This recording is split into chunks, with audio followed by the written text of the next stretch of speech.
Auzubillahi minasyaitonirrajim. Bismillahirrahmanirrahim. Assalamualaikum warahmatullahi wabarakatuh. Waalaikumsalam warahmatullahi wabarakatuh. Jamaah. Yeay. Oh jamaah. Yeay. Alhamdulillah. Alhamdulillahirabbil alamin wassalatu wassalamu ala asyrofil anbiya'i wal mursalin wa ala alihi wa sahbihi ajmain amma ba'du. Alhamdulillah jamaah, ketemu lagi nih di Islam itu Indah.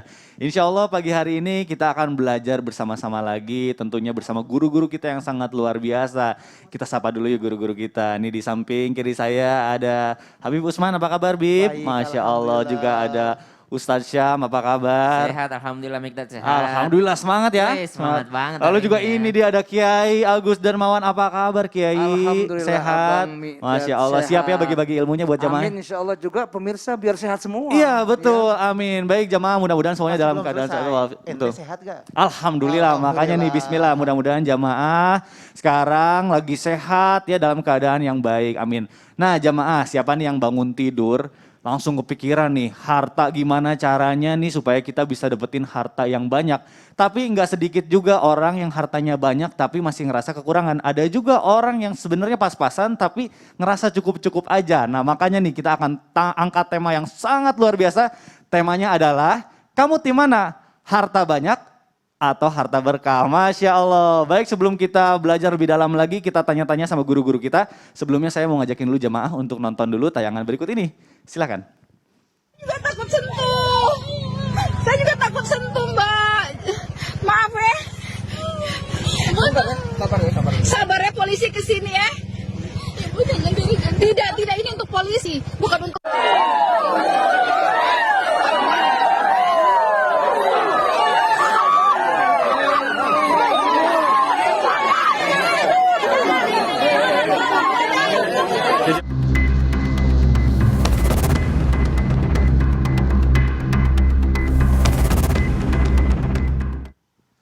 Astagfirullahaladzim, innalillahi. Aduh, nih ini penting nih Bib, Afwan Bib. Ini kita bicara soal harta. Memang hampir semua orang membutuhkan ya namanya materi, uang, segala macam. Tapi mohon maaf nih, banyak juga orang yang menghalalkan segala cara untuk bisa mendapatkan harta yang banyak. Nah ini menurut pandangan Islam, sebetulnya kan yang katanya yang bagus itu adalah harta yang berkah. Nah saya pengen tahu nih, menurut pandangan Islam harta yang berkah itu yang gimana sih Bib? Mohon penjelasannya Habib, silakan. Afwan Kang Mikdad, Afwan Kiai, Afwan Ustaz Syam.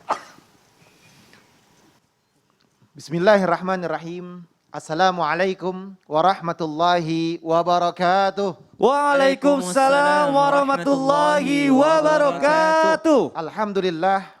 Alhamdulillahil wahidil ahad. Alladzi lam yalid wa lam yulad wa lam yakul lahu kufuwan ahad. Laisa kamitsli syai'un wa huwas samiul basir. Tsumma fasalli wa sallim wa barik ala sayyidina wa habibina wa syafi'ina wa maulana Muhammadin sallallahu alaihi wasallam wa ashabihi wa azwajihi wa dzurriyyatihi wa ahlil baitihi wa ansarihi wa sahari ma ba'du. Segala puji bagi Allah Subhanahu wa taala yang telah memberikan kita nikmat iman, nikmat sehat walafiat, yang insyaallah penonton di rumah mendapatkan ilmu yang bermanfaat dari guru-guru kita yang insyaallah bisa diamalkan untuk dirinya, amin, amin, suaminya, ya Allah. istrinya, dan anak-anaknya dan keluarganya semuanya insyaallah mendapatkan keberkahan dan keridhaan Allah Subhanahu wa taala. Amin. Amin ya rabbal alamin. Harta yang berkah, harta yang dikatakan berkah itu ziyadatul khair, bertambah dengan niat untuk mendatangkan sebuah keberkahan dan keridhaan Allah Subhanahu wa taala, digunakan untuk semua kebaikan. Harta yang disenangi oleh Allah adalah harta yang berkah. Untuk mendapatkan keberkahan, harta yang diperoleh dengan cara yang halalan thayyiban mubarakah, dengan cara yang baik, cara yang benar, ini akan dikatakan bahwasanya inilah yang berkah. Tidak mungkin Allah Subhanahu wa taala senang kepada hamba yang dimana hamba tersebut mencari harta yang haram. Berkah adalah sesuatu yang tumbuh dan berkembang. Ziyadatul khair, berkembang dengan kebaikan. Contoh harta yang berkah adalah dompet di rumah isinya cuma 200.000. 200.000 akhir bulan berarti ini Bib. Akhir bulan, ya kan? Tapi sebelum habis 200.000-nya tambah lagi. Ini adalah satu keberkahan yang Masya dimana Allah. ternyata uang itu buat kasih makan anak istrinya. Masya Allah. Didapat dengan cara yang baik. Tidak habis di rekening ada 10 juta, oh 10 juta banyak. 10 juta banyak ya tetap kan? ya, alhamdulillah. Tiba-tiba berkurang, tinggal 500.000. Belum habis 500.000 nambah lagi. Oh, Ini yang dikatakan suatu keberkahan. Keberkahan. Berkah adalah suatu yang tumbuh dan berkembang, bermanfaat buat dirinya dan bermanfaat untuk orang banyak. Yang dimana di dalamnya, ingat di garis bawahin, di dalamnya penuh dengan kebaikan. Itu adalah keberkahan. Jadi kalau misalkan ditanya, harta yang berkah ini bawanya kemana sih? Arahnya kemana? Harta yang berkah membawa manusia tersebut semakin bertambah keimanan dan ketakwaan kepada Allah Subhanahu wa taala. Ittaqullah haitsu ma kunta. Ittaqullah haqqa tuqatih. Ini adalah yang dikembangkan oleh diri manusia. Yang dimana bertakwa kepada Allah, ingat kepada Allah, mencarinya dengan cara yang baik. Ketika itu yang haram, dijauhin. Inilah yang dikatakan keberkahan di dalamnya. Orang yang mempunyai harta yang berkah, dia kalau ke masjid, kemanapun tempat, dia naruh sendal, naruh barang, nggak takut hilang. Masya Allah. Kenapa? Akan balik kok, ini milik Allah semuanya. Orang yang ketakutan hartanya hilang, belum tentu di dalamnya adalah sebuah keberkahan. Harta yang berkah membuat rasa aman yang tinggi dan tidak takut untuk hilang. Karena apa? Ini semua milik Allah, dari Allah, dan juga didapatkan karena kehendak Allah dan keriduannya Allah. Mau hilang terserah. Karena itu haknya Allah, bukan Betul, haknya makhluk. betul. Ini harta yang berkah. Masya Allah. Nggak takut Nggak takut hilang. Kadang ya Bib, kalau misalnya pakai logika manusia kan, kalau misalnya kita punya 10 juta, misalnya kita kasih orang misalnya 9 juta ya duit, kita tinggal 1 juta lagi. Tapi kalau misalnya logika Allah pasti akan beda ya. Beda. Pasti akan diganti kalau demi kebaikan. Betul. Jadi harta yang berkah itu didapatkannya dengan cara yang baik, menggunakannya juga dengan untuk penuh yang dengan baik. kebaikan. Masya Halal, Allah. hasilnya halal. Masya Hasilnya Allah. berkah. Nah, ini Kalau penting didapat nih. dari yang haram, menagih kepada kemaksiatan. Timbulnya perbuatan Hal yang dosa. buruk juga, aduh nauzubillah. Waduh Masya Allah, ini bicara soal harta yang berkah ini masih samar-samar nih. Kadang soalnya banyak orang beranggapan kalau misalnya harta yang berkah itu yang penting didapatkannya oleh uang halal. Nah sekarang saya mau ke Ustadz Syam dulu nih, Afwan. Ustadz, gimana, bener nggak kalau misalnya yang penting kita nyarinya halal aja itu pasti berkah, bener nggak sih? Jadi saya pengen lebih spesifik lagi nih, ciri-cirinya apa sih kalau misalnya harta yang berkah itu? Mohon Bismillahirrahmanirrahim. penjelasannya nih, Tapi silakan, guruku Afwan. Habib Utsman, Tafadhol, Pak Syekh. Kiai Agus yang dimuliakan Allah, Mas Mikdad serta para alim ulama yang dimuliakan Allah Subhanahu wa taala. Bismillahirrahmanirrahim. Alhamdulillahirabbil alamin wassalatu wassalamu ala asyrafil anbiya'i wal mursalin sayyidina Muhammadin wa ala alihi wa sahbihi ajma'in. Asbahna wa asbahal mulku lillahi rabbil alamin. Subhanaka la ilma lana illa ma 'allamtana innaka antal alimul hakim. Rabbi shrah li sadri wa yassir li amri wahlul 'uqdatam min lisani yafqahu qawli waj'al li waziran min ahli. Amin amin amin ya rabbal alamin. Subhanallah, harta yang berberkah ciri-cirinya tadi sudah disampaikan oleh guru kita Habib Utsman. Namun kita perlu untuk yang namanya lebih belajar lagi. Kenapa ciri-ciri yang daripada harta berberkah ini perlu untuk kita ketahui supaya kita bisa introspeksi diri.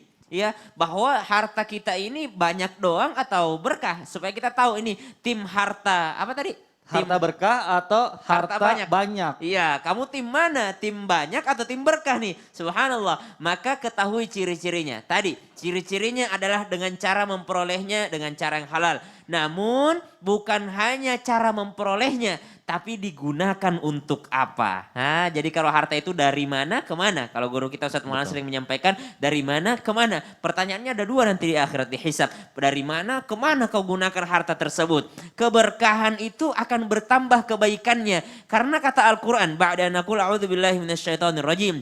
مثل الذين ينفقون أموالهم في سبيل الله كمثل حبة أنبتت 7 سنابل في كل سنبلة 100 حبة والله يضاعف لمن يشاء والله واسع عليم. Keberkahannya ketika kita bukan hanya menyimpannya, tapi ketika kita mengeluarkan harta tersebut dan Allah menggantinya dengan 700 kali lipat. Subhanallah, kata ayat ini Allah akan menggantikannya. Dan gantinya Allah, jangan dipikir gantinya duit lagi. Jangan hanya berpikir gantinya duit lagi. Misal begini, ada orang yang penghasilannya cuma sedikit ya dibandingkan orang lain misalnya. Tapi ternyata si A Misalnya si A penghasilannya anggaplah 1.000, si B 10.000. Ternyata kalau kita lihat secara nominal lebih banyak penghasilan si B. Namun ternyata Allah berikan keberkahan dari yang 1.000 itu. Nggak pernah sakit dia. Akhirnya uangnya nggak pernah keluar untuk beli perawatan, nggak pernah keluar untuk beli obat. Sedangkan si B walaupun penghasilannya 10.000, namun ternyata diberikan sakit oleh Allah Subhanahu wa taala. Kebaikan bertambah dan yang namanya selalu berberkah kebaikannya. Yang kedua, mengundang seseorang untuk lebih dekat lagi kepada Allah Subhanahu wa taala. Rasulullah sallallahu alaihi wasallam mengingatkan tangan di atas lebih baik daripada tangan di bawah. Teorinya seperti itu. Apakah Islam melarang kita untuk menjadi orang kaya, orang yang berlimpah hartanya secara nominal banyak, bukan hanya berkat tapi kelihatan banyak gitu. Tidak, tapi Islam mengajarkan kita untuk lebih kuat, lebih sering berbagi karena tangan di atas lebih baik daripada tangan di bawah. Belum tentu orang yang di atas tangannya tuh lebih kaya daripada yang di bawah. Ya, belum tentu, tapi ada kebaikan meningkatkan seseorang untuk lebih bertakwa kepada Allah Subhanahu wa taala. Yang ketiga, sering terlupakan, harta tersebut tidak menjerumuskan seseorang kepada maksiat. Banyak memang ketika dia tidak punya uang tidak bermaksiat, tapi ketika punya uang malah bermaksiat. Aduh, nauzubillah min dzalik. Berarti dia tidak membawa keberkahan. Aduh, nah kalau saya sih kalau boleh minta berdoa, pengennya tim banyak tapi juga tim berkah juga. Jadi Bisa banyak dong, dan karena berkah tadi ya. kan tetap lebih Boleh baik nggak? yang di atas daripada yang di bawah. Betul, Boleh ya banget. mudah-mudahan. Tapi makanya saya suka berdoanya, ya Allah semoga saya bisa zakatnya 250 juta. Berarti dapatnya Pendapatannya 1 triliun. Amin. Masya Allah. Nah tapi bicara soal harta, jadi banyak juga nih takutnya orang itu terlalu orientasinya uang. Jadi ada yang dikatakan juga dalam hadis, saya mau ke Kiai dulu nih, mau tanya nih kalau masalah hadis nih. Baik. Kiai, katanya ada dalam tafsir Al-Azim disebutkan bahwa engkau akan menjadi budak harta jika engkau menahan harta tersebut. Betul. Namun jika engkau menginfakannya, harta tersebut barulah jadi milikmu. Nah ini yang mau saya tanyain. Iya. Dari tafsir tersebut Kiai bisa Iya. dilihat bahwa manusia itu bisa menjadi budak harta. Gimana sih harta bisa melalaikan dunia dan mengikis waktu untuk Allah? Iya. Nah ini penting banget nih, mohon penjelasannya ya Kiai, silakan. Abang Mikdad, terima kasih. Iya, Kiai. Habib Usman guruku, Tafadhol Kiai. mohon izin Pak Kiai Syam. Insyaallah. Silakan Kiai. Kalau tadi ada tim Harta banyak, ada harta berkah. kalau saya timnas Pak. Timnas apa nih bajunya warna Ustaz nih? Timnas berkah. Timnas berkah, Masya Allah. Assalamualaikum warahmatullahi wabarakatuh. Waalaikumsalam warahmatullahi wabarakatuh. Alhamdulillahi hamdan haqqa hamdih wa nashkuruhu haqqa syukri. Asyhadu an la ilaha illallah wa asyhadu anna Muhammad Rasulullah. Allahumma sholli wa sallim ala sayyidina Muhammad wa ala ali Muhammad amma ba'du. Pemirsa Indonesia, Islam itu indah, jama'u jamah, alhamdulillah. Luar biasa pemirsa. Jadi banyak orang yang terkecoh akan harta benda dunia.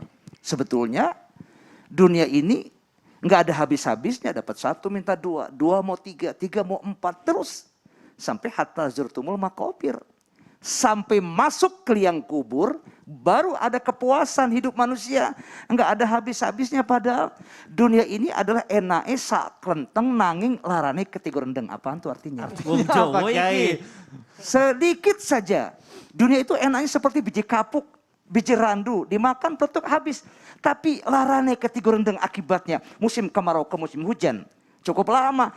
Makanya orang banyak yang terkecoh. Dan mereka semua lalai akan prinsip-prinsip keberkahan itu. Ziyadatul khair.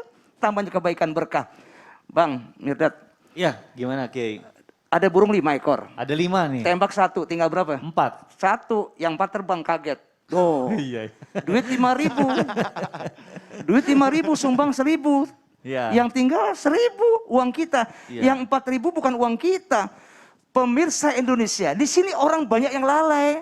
Dalam surah Al-Munafikun, surat ke-63, di ayatnya 9, 10 dan 11. Allah berfirman, bismillahirrahmanirrahim. Ya ayyuhalladzina amanu la tulhikum amwalukum wala auladukum an zikrillah wa may yaf'al dzalik fa ulaika humul khasirun. Wahai orang yang beriman. Tuh, diundang oleh Allah. Ada satu kalimat invitation. Hendaknya kamu jangan lalai, jangan terkecoh dengan harta-hartamu dan anak-anakmu juga, termasuk adalah mereka yang lalai ingat kepada Allah Subhanahu wa taala, an dzikrillah. Nah, kalau wa may yaf'al dzalik, Barang siapa yang mereka semua melakukan hal itu, faulaika humul khasirun, dan mereka itu termasuk golongan orang yang merugi. Dan ayat berikutnya apa? Hendaknya sebelum kamu mati, sebelum kamu wafat, wa anfiqu mimma razaqnakum min qabli ayatiya ahadakumul maut fayaqula rabbi laula akhartani ila ajalin qarib fa asaddaqa wa akum minas sholihin. Makanya infakkan harta yang Allah kami telah berikan kepadamu sebelum datangnya kematian. Coba nanti kalau perkara kematian baru kamu berbicara.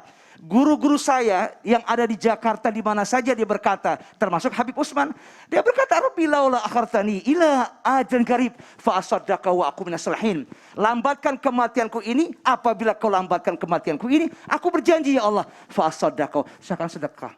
Yang kedua, wa aku minas sholihin, aku jadi akan orang-orang yang soleh, menjadi orang yang soleh. Selanjutnya, walan yu'akhirullahu nafsan idza jaa ajaluha wallahu khabirum bima ta'malun.